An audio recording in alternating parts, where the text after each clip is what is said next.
신명기 56번째 시간입니다. 오늘 말씀은 신명기 33장 1절부터 12절 말씀입니다. 1절부터 3절 말씀을 합독하고 신명기 33장 1절부터 12절 말씀을 보도록 하겠습니다. 그러면 신명기 33장 1절부터 3절 말씀을 한 목소리로 합독하도록 하겠습니다. 하나님의 사람 모세가 죽기 전에 이스라엘 자손을 위하여 축복함이 이러하니라. 그가 일렀을 때 여호와께서 시내산에서 오시고 세일산에서 일어나시고 바란산에서 비추시고 1만 성도 가운데에 강림하셨고 그의 오른손에는 그들을 위해 번쩍이는 불이 있도다. 여호와께서 백성을 사랑하시나니 모든 성도가 그의 수중에 있으며 주의 발 아래에 앉아서 주의 말씀을 받는도다. 아멘. 이제 중요한 신명기 33장을 보도록 하겠습니다. 신명기 33장은 이스라엘 12지파를 향한 모세의 유언적 축복이라고 보시면 됩니다.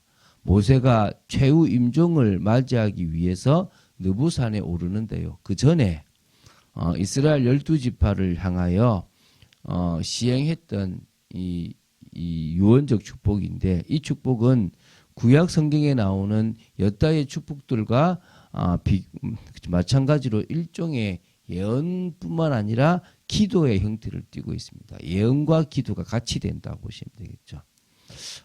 신명기 32장에 언급된 모세의 노래, 증거의 노래가 이스라엘의 타락과 그에 따른 하나님의 심판을 경고한 것이라면, 본문은 이제 이 모세의 축복 기도는 이스라엘 위에 임할 하나님의 복을 예언한 작별 축도와도 같다라고 보시면 됩니다. 이 모세의 축복을 보기 전에 창세기 39장에 나오는 야곱의 축복과 조금 비교해 볼 필요가 있는데요. 뭐 다른 것보다는 그냥 그게 이렇게 이어지는 거거든요. 이 두 축복이 거의 유사한 부분이 많다는 것이 좀 공통점이고요. 다만 모세의 축복은 야곱의 축복에 비해 보다 발전된 형태로 보완되어 있다는 차이점이 있습니다. 모세의 축복에는 시므온 지파에 대한 축복이 아예 생략되었는데요. 이 시므온 지파가 유다 지파에 흡수되었기 때문에 아니겠나라고 보는 경우도 있고요. 아니면 야곱의 저주 이후에도 그들의 범죄가 계속되었기 때문에, 민수기 25장 4절에요.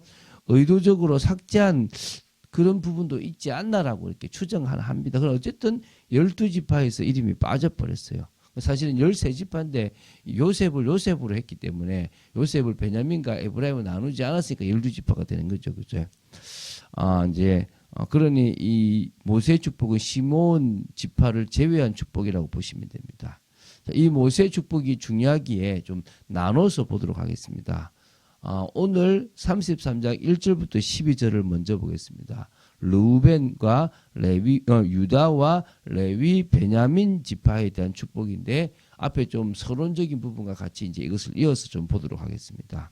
자, 1절을 보면 먼저 하나님의 사람이라는 단어가 좀 눈에 들어와요.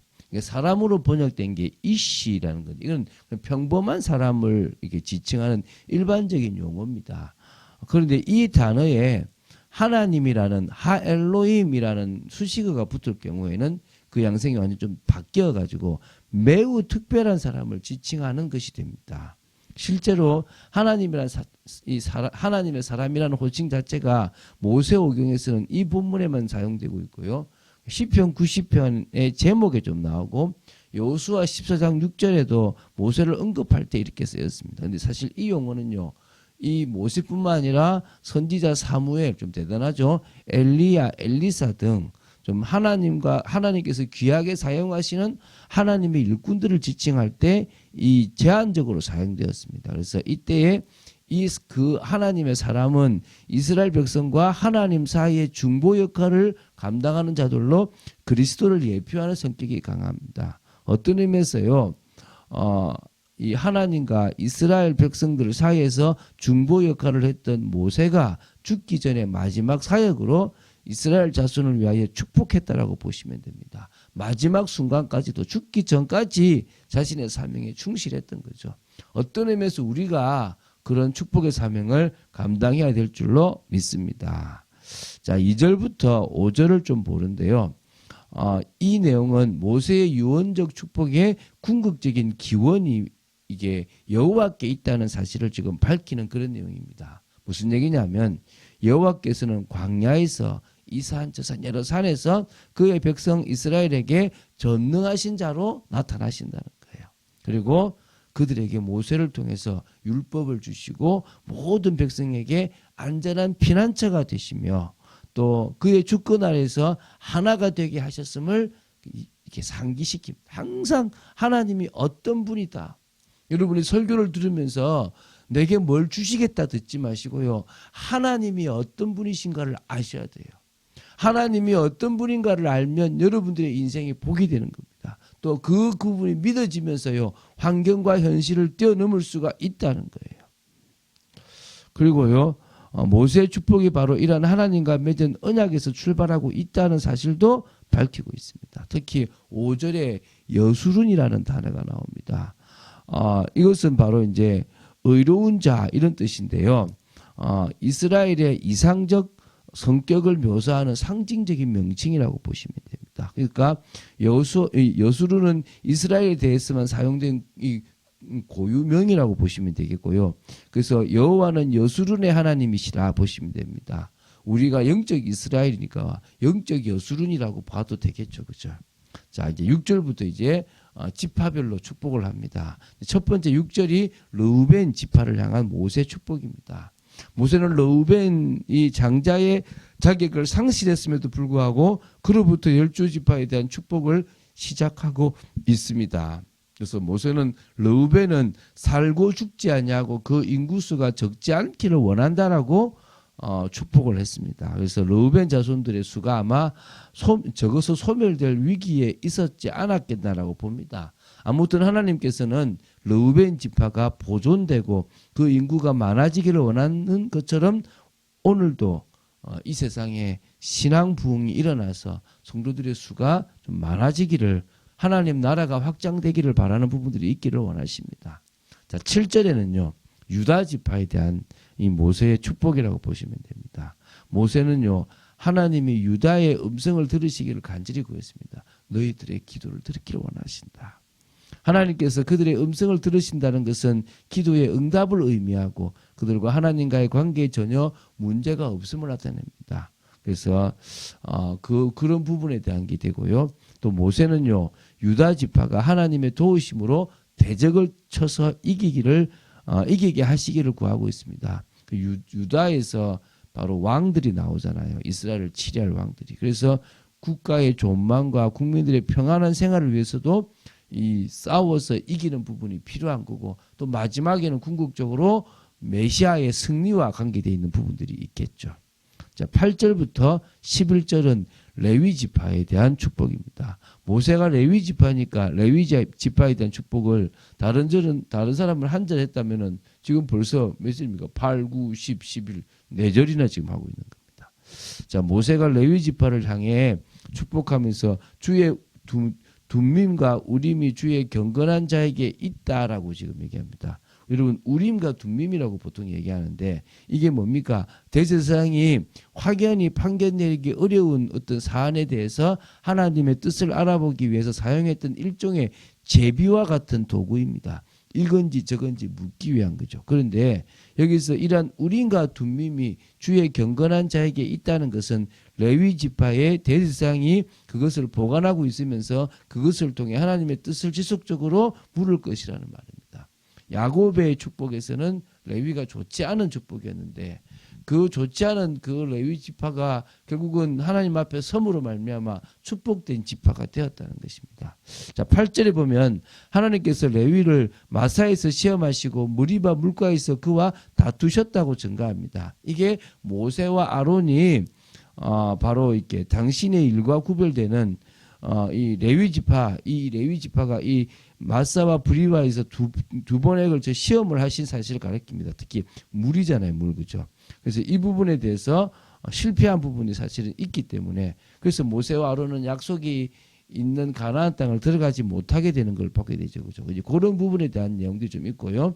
9절에 보면 레위 자손들이 주의 말씀을 준행하고 주의 언약을 지키기 위해서 그 부모를 보지 못하였다 하고 형제를 인정치 아니하고 그냐 자녀를 알지 아니했다라고 했습니다. 이 말은 하나님의 인정을 받기 위해서 그 바로 금송아지 우상상 그 사건 때 레위 지파가 하나님의 뜻을 수행하기 위해서 같은 이스라엘 백성들 가운데 우상 숭배에 가담한 자들을 척결했거든요.